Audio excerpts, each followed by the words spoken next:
Real community creates an environment with many extraordinary learning opportunities. Consider the 5-year-old child with all of his or her incredibly rapid movement into life.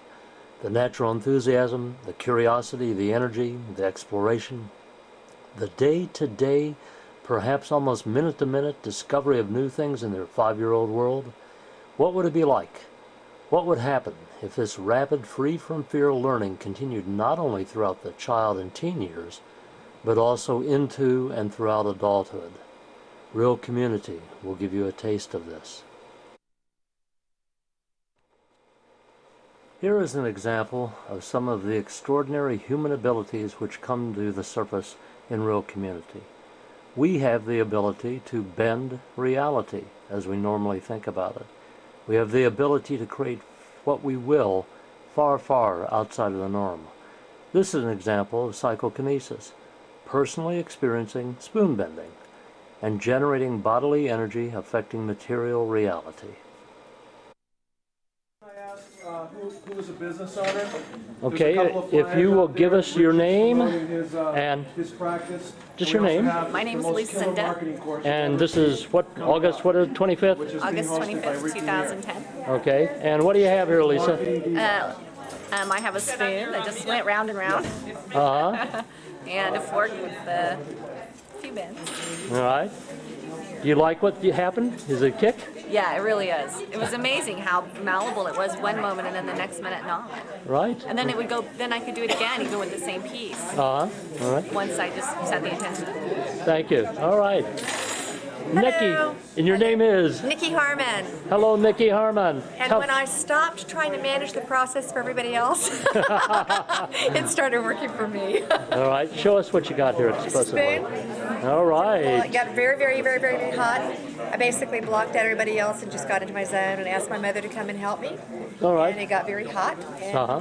that's what happened. Great. Thank you. All right. Chocolate lady, do you have your spoon by any chance? Will you show us? Chocolate lady. Special chocolate. Custom special. No, that was. I have to say that I wasn't a believer. And You were not a I was believer. not a believer, and I have 3 loops in my spoon. Wow. And I mean, look at that. It's Yes. just crazy. Very strong. And what's your name again, please? Adeline Ram. Adeline, thank you so much. Chopbite.com. All right, all right. Little plug there. All right. What do we have here? And your name, please. Doug. Doug. Doug Wynn. Okay. How did it happen? What did it feel like? I just kind of just spaced out and it happened. All right. You got some impressive bends there. Yes. Okay. And your name again? Susan Susan, show us what you got. Heidemeyer.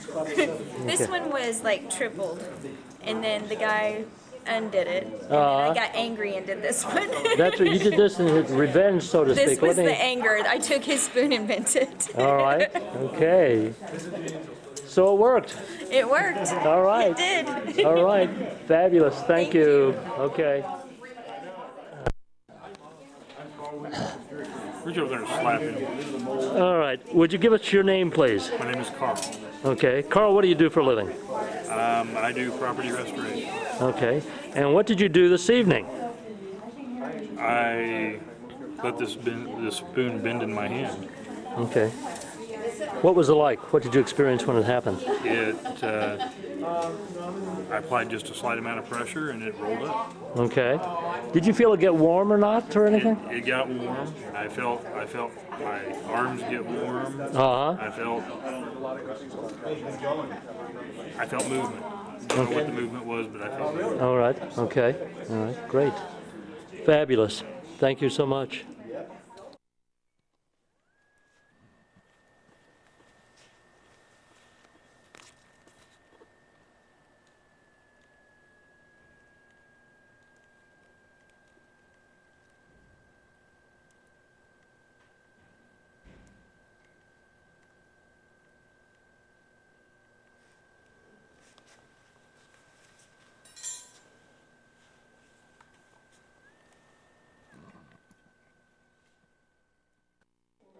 if you would just give me your name and, okay. Tell me what you got and what happened with your spoon and fork. I have a spoon and a fork and I bended it. Did it take you a while to get to it? Yes, it took a long time. A long time. So can you describe what happened when they finally went? Was there a different feeling, or do you know what happened? I didn't notice a different feeling. Like when I was laughing, I looked down. Uh-huh. It took a little effort for me to bend it. Okay. Just a little bit, not what it would take to physically, much less than what it physically take. All right. Great. Okay, so if you'll give your name, and it's okay for me to record you and everything? Okay, thank you. So. My name is Claudia, and I was able to bend this spoon that much. Okay. Besides the one I broke. And the one you broke. The one that broke, now broke because you were just too much pressure, or was it something else, or what? Well, I got it from, like, it actually bent by itself, but then I tried to bend it a little bit more, and I went too hard. So. Okay. So at first it did bend by itself, Yeah. and then you snapped it. And then I went, like, I tried more and more until it broke. Uh-huh. Okay. And show us your other one, the other one you bent then. This one I was talking to my friend, and automatically went like this. I didn't apply pressure or anything. Uh-huh. I was just holding it and concentrated talking to Daniel. Uh-huh. And it just bent by itself? Yeah, 2 or 3 minutes, it was like, they're like, whoa. All right, okay. I was actually All right. able to bend something. All right. Tell you what, I did videotape you over there doing what Gail's trying to do right now. I was able to move that. So get on the other side of it, if you would, for just a second, Gail, if you don't mind. So Claudia, tell us, how did it feel? How did you experience this? Well, it felt the same way as we were trying, like as I was trying to get my hands together and trying to feel that magnetic kind of type of feeling. Uh-huh. So whenever I got close to it, by not touching it, it felt the same way. But it wasn't as strong as it would be with both my hands. Okay. It was like a weaker feeling. Okay. All right. Did you enjoy getting that bolt to move? I was excited. I was concentrated until it started moving. So yeah, I really enjoyed it. Okay, great. And so I've got permission to videotape you and so forth? All right. If you could give us your name and show us what you got and everything? Daniel, and I was able to spend this one. And how did that happen for you, Daniel? I was working at it for a little bit, concentrating on it until it just gave by itself. Just all of a sudden, the strength was no longer there. The less I concentrated, the more it bent. The less you concentrated. All right, great. Thank you. Yes, Thank you. Let me just get it going here. Okay, so it's okay for me to videotape you? Okay. If you'll give us your first name? Adam. Okay. And can you describe sort of what happened that got them to bend? Or It just started getting hot around the neck and just put a little bit of force and it just went right through. So much less force than it would take just to physically bend it. Oh yeah, it wasn't even that much, just barely even went at it. Wow. What about the fork? The fork was pretty much the same. You know, I wasn't really thinking about it. I Uh-huh. was looking somewhere else and just playing with it like that and it just went through. Huh. Okay. All right. Any comments about this whole process? Thoughts, feelings, responses? Just surprised that it actually went so easily. Oh, okay. All right, great. Thank you. Okay, and your name again? Claudia, I got one more thing. So tell us about this is a plastic nylon cooking type of utensil type of thing? It only took me about 10 minutes. Okay. Can you explain how you did it? Or? I just started twisted. I went to the bookstore, got me some candy and water. I got distracted. And you'd set your intent that you wanted to have energy to go in there so that you could twist it and bend it into a... And now, if I may, it is, hold tight down that end. Yeah, it's in a new form. Yeah. Absolutely in a new form. All right. I said I was going to have a twist by the time I went home, and I did. All right. Real community creates an environment with many extraordinary learning opportunities. If what you've just seen intrigues you, please contact me. Psychokinesis, spoon bending, it's all a very fun, playful, and exciting learning experience. I'd be glad to share it with you. Thank you.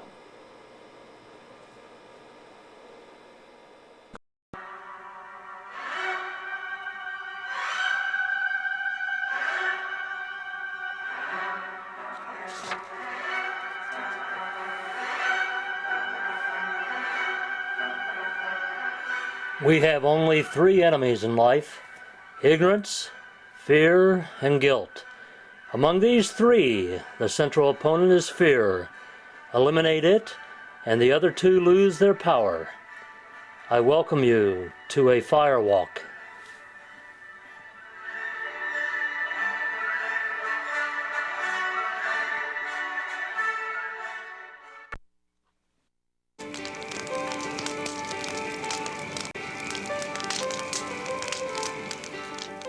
Hello, I'm Eric Best.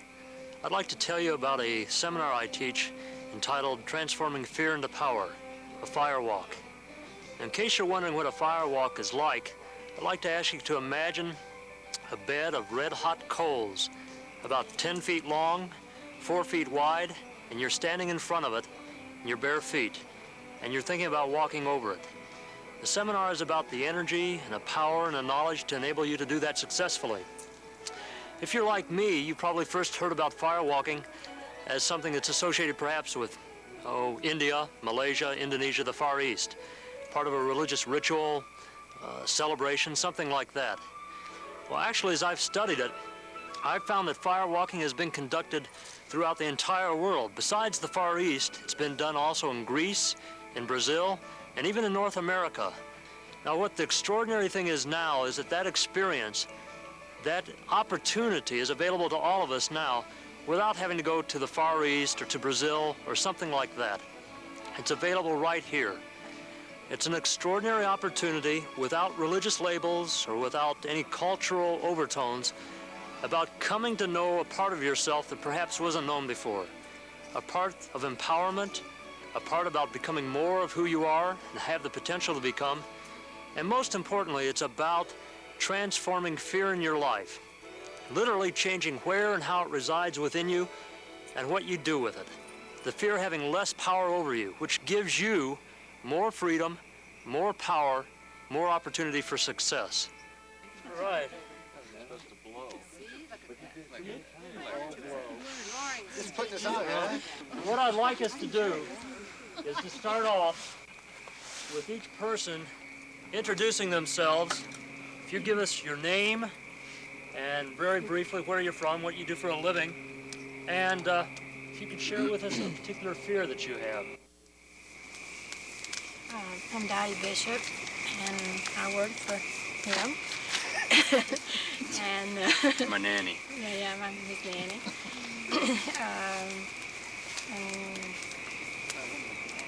I think my biggest fear is of the unknown and change. I'm looking to make some changes very soon in my life, and I'm afraid that I won't be taking the step in the right direction. I just moved to California, and I'm aware of a lot of fears that I hadn't thought of before, none of which are just jumping out at me, but I know I'm afraid of rejection. What I'd like us to do is each one of us to carefully place the work that we've brought on there as sort of our contribution symbolically to the fire and to this process that we're going to be entering in tonight. There are several different gifts or benefits which are available to us tonight. The first one is literally the transformation of fear, changing where and how and to what degree it resides within us. Being alone. If I'm afraid of failing, then I don't attempt things where there's a big risk of failure. I will not meet with the approval of somebody I perceive to be a person with potency.